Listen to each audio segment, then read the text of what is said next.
perkara lagi sedikit lagi kita tambah, sementara tunggu waktu qamat. Kita dah masuk akhir zaman ya. Kita jangan sangka ni wabak-wabak biasa ya. Kalau sampai sembahyang kita dah sampai 2 kali hari raya, 2 kali tarawih, tak boleh dapat saf, nak salaman pun kita takut. Ini nampaknya wabaknya bukan hanya menjejas kesihatan, menjejas amalan pun ya, menjejas ketakwaan kita kepada Allah Ta'ala.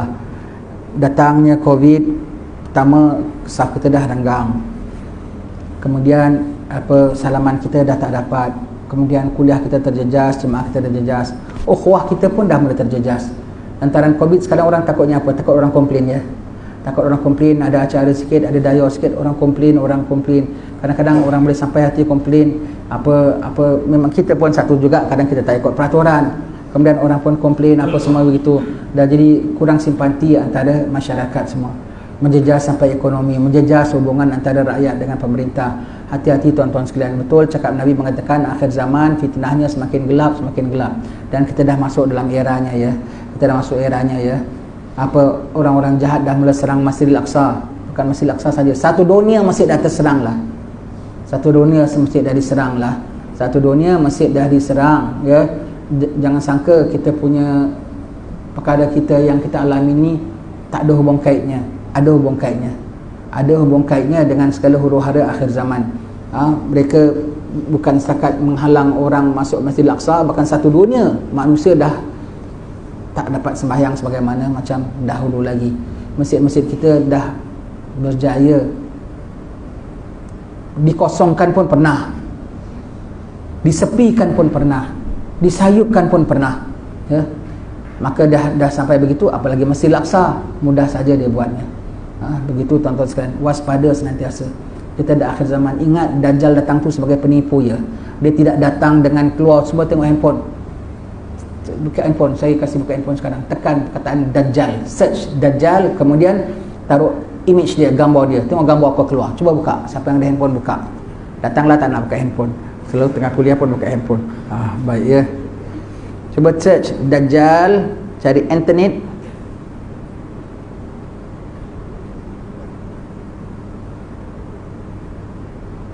Tekan Dajjal,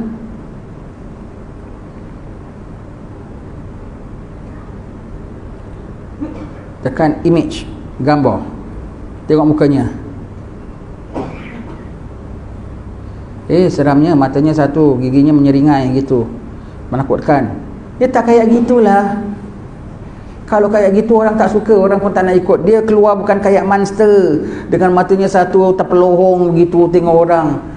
Bukan, dia keluar walau matanya satu sekalipun, sehandsome orang, semenawan-nawannya, serupawan-rupawannya. Kalau ada artis yang begitu menawan, dia lebih menawan lagi. Patah Amin pun kalah. Kalau ada satu ahli politik yang boleh berpengaruh dengan orang, dia lebih hebat lagi.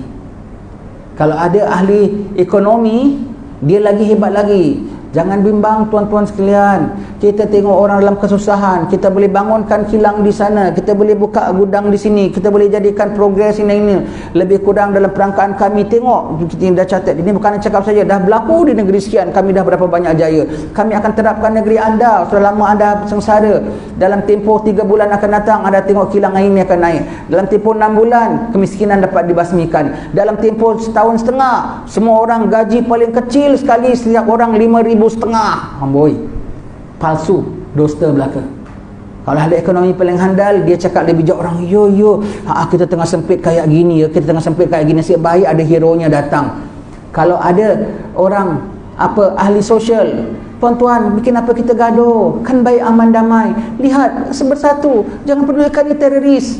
Ini siapa? Mahdi dibilang teroris ya, orang mukmin dibilang teroris ya. Kita lihat, tengok di sama kami di sini, ada bersama kami di sini, ada Jerman, ada Itali, ada Jepun, ada Keling, ada Melayu, ada Islam pun. Islam yang kayak dia, Islam yang sokong dia, Islam yang jadi lembu cucuk hidung kepada dia. Lihat, kadang diingat ya, Dajjal keluar ya, 1/3 umat Islam. Hari pertama dia keluar 1/3 umat Islam. Yang di bawah Mahdi adalah sikit. Hari pertama dia keluar semua lari berpaling tada ikut Mahdi. Semua keluar ikut dia, lari ikut Dajjal. Dan 80,000 so-called ulama lari ikut dia. ustaz-ustaz tahu kayak kita ni macam mana tetapkan iman, tuan-tuan sekalian. Jangan tinggal ayat dan berlindung daripada dajjal ya. Lihat di bawah kita ni, kita tengok ya tak ya, mufti pun ada lah, setengah mufti pun akan ikut dia. Tengok Imam Masjidil Haram pun ada lah. Na'udzubillah min zalik ya. Kalau tak betul-betul semua ikut dia. Segala Wahabi pun akan ikut dia. Na'udzubillah, ikut. Kalau ada ahli pakar perubatan, tapi dia tak miskin, dia yang bilang anda miskin. Kami bawa kekayaan. Ya tak, baru kita rasa yang nama kaya begini, yang nama mewah begini, itu kira melarat, itu kira. Padahal aku cukup makan, aku cukup tidur, aku cukup rumah perlindungan. Tapi yang bilang anda miskin. Ini yang sepatutnya anda dapat. Baru kita rasa kita miskin. Kau tak sedar miskin. Miskinnya bohong, kayanya pun tipu. Anda lapar. Padahal aku boleh puasa, aku dapat tamar 3 butir dah cukup aku tu. Anda lapar, anda kemarau, anda kebulur. Aku lapar, padahal anda tak laparnya bohong, makanannya pun palsu. Kalau ada ahli perubatan, dia juga begitu. Anda sakit, ini bahaya, ini begini, anda boleh mati, anda boleh begini. Sakitnya bohong, dia bawa obatnya pun palsu. Orang akan terpengaruh ya, Faham-fahamlah cakap saya ni. Sakitnya pun bohong, padahal sakitnya tak apa benda, macam kudis saja sakitnya, tapi dia bilang ini kurap. Kau pun tengok, alamak bergulat tak agaknya, padahal kudis sikit aja, kudis ujung siku. Dia punya takutkan kau. Beli obat kami ni makan anti kudis, kau makan makin kudisnya makin besar lagi. Sakitnya palsu, sakitnya bohong, obatnya pun palsu. Itu semua sistem kerjaan. Dan orang takkan pandang dia sebagai jahat. Orang pandang dia itulah hero. Aku tak tahu aku sakit, nasib baik dia yang bilang aku sakit. Rupanya sakitlah aku, nasib baik dia bawa obatnya. Sakitnya bohong. Ada matlamat di sebalik dia takutkan kau. Ada matlamat dia sementara kau takut dia boleh kontrol kau. Sementara dia takut dia boleh kacau ekonomi kau. Sementara kau takut kau boleh jadi lembu cucuk hidung pada dia. Jangan tak sedar sistem-sistem kedajjalan ini ya. Semua dia tu, dia datang sampai nanti orang bilang dialah penyelamat, dialah hero, dialah penasihat, dialah yang patut. Sampai nanti last orang bilang dia nabi, last orang bilang dialah Tuhan. Naudzubillah min dzalik ya. Sekarang dah bukan bunga-bunganya ya, dajjalnya belum keluar, tapi form keahliannya banyak. Ada orang dah sign pun, dah mengatakan ya, dah thumbs up to God Dajjal, dah like ya, internet tu namanya like ya, dah like kan kepada Dajjal, dah begini segala apa yang dibawanya dianya belum masuk. Sebab itu disuruh doa baca surah Al-Kahfi setiap hari Jumaat. Sebab itu tiap malam baca 10 ayat pertama surah Al-Kahfi, 10 ayat penghabisan Al-Kahfi. Dajjalnya belum ada lagi, tapi dia punya fitnahnya, ujiannya, degilnya, jahatnya, tipu dayanya dah ada sejak zaman Nabi Adam alaihissalam. Dari Nabi Adam AS sampai Nabi Isa AS sampai Nabi Muhammad SAW, tak pernah tinggal mengingatkan umatnya tentang fitnah Dajjal. Apatah lagi zaman kita ini. Jangan kau rasa belum masuk lagi, jangan kau rasa belum terbit lagi, jangan kau nak tunggu yang mata sebelah terpelohong itu baru kau bilang ini Dajjal. Tidak. Dan semua akan rasakan kami dengan ikut dia kami lebih Islamik lah, dengan ikut dia kita lebih sosial lebih baik lah, dengan ikut dia kita lebih bagus lah, dengan ikut dia semua akan rasa begitu. Dan cuba kau nasihatkan, tak akan mau terima. Ini sempit punya pikiran, ini tak betul, ini sudah suudzon, ini sudah tak bagus. Semua yang terpedaya dengan dia merasakan dia selamat, dia yang betul, dia yang bagus, apa semua. Ada tak ada ketahuannya bila kau dah dicekik oleh malaikat Israel, nyawa kau dah sampai di sini, yang kau selama ni kau support, yang selama ni kau sign, yang selama ni kau patuh siapa? Dajjal. Yang kau tak sedar, kau tak teringat, kau tak sedar, sementara kau ikut dia, kau terseleweng daripada jalan Allah, kau terseleweng daripada ibadat, kau tak terseleweng daripada sallu kama raaitumuni usalli, kau terseleweng daripada ukhuwah, kau terseleweng daripada macam-macam kemanfaatan, dan kau masih mengatakan dia bagus. Kau tak sedar itu semua sampai hari mati baru dia sedar yang dia tu Dajjal. Ketika itu ghostan, ya Allah ghostan. No. Fa idza jaa ajaluhum la yastakhiruna sa'atan wa la yastaqdimun. Semakin hari kita hirup nafas, semakin kita masuk dalam era itu. Semakin hari kita hidup, semakin hari kita masuk. Nabi mengatakan beruntung orang yang mati sebelum 3. Mati sebelum aku, mati sebelum imam, mati sebelum Dajjal. Mati sebelum Nabi, sahabat-sahabat yang wafat sebelum Rasulullah doakan dia. Dia kena azab dalam kubur pun pasal kencingnya tak tos ya, Rasulullah tak belahkan pelepah pun boleh istighfarkan dia, selamat juga. Mati sebelum Nabi untung. Mati sebelum imam tu siapa? Bukan Imam Mahdi ya. Mati sebelum guru mursyid kita, mati sebelum murabbi kita. Wah, untung pulan mati Habib masih ada, kiai masih ada, dia yang doakan, dia yang talqinkan dia. Untung ya. Macam kita sekarang lah, kiai-kiai kita dah meninggal lah, Habib-habib kita dah meninggal, kita jadi seperti anak ayam kelengan ibu ya. Tinggal dari sambar lang, berlindung sama Allah Ta'ala. Kau tak kumpul, kau disambar lang. Kau disambar lang, dengan segera kau akan disambar lang ya. Begitu ya. Kumpul, kita semua begitu ya. Dan mati sebelum Dajjal. Jadi yang mati-mati sekarang ni semua beruntung. Semua beruntung. Mati tuan-tuan dia nak. Seram pula ya. Allah, begitu ya. Begitu.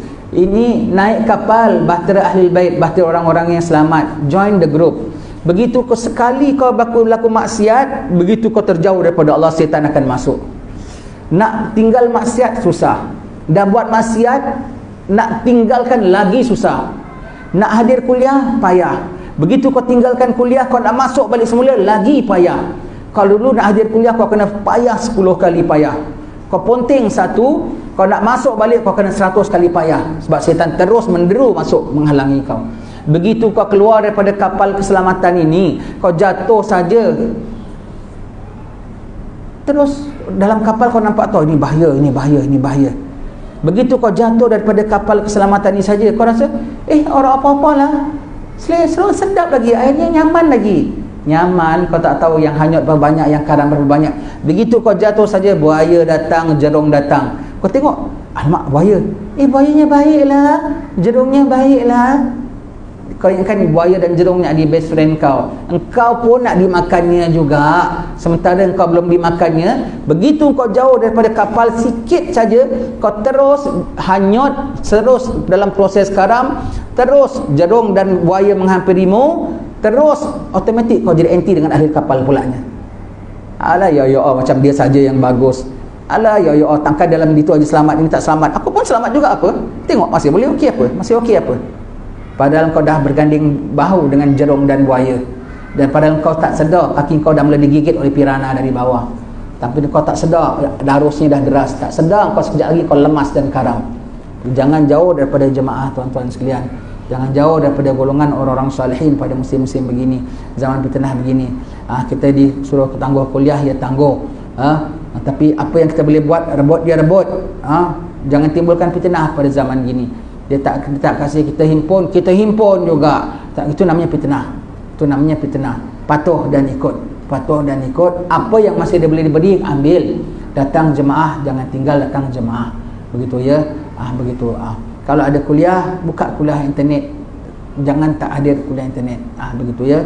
Wallahu alam bisawab. Yang belum puasa 6 sudah boleh mula puasa 6.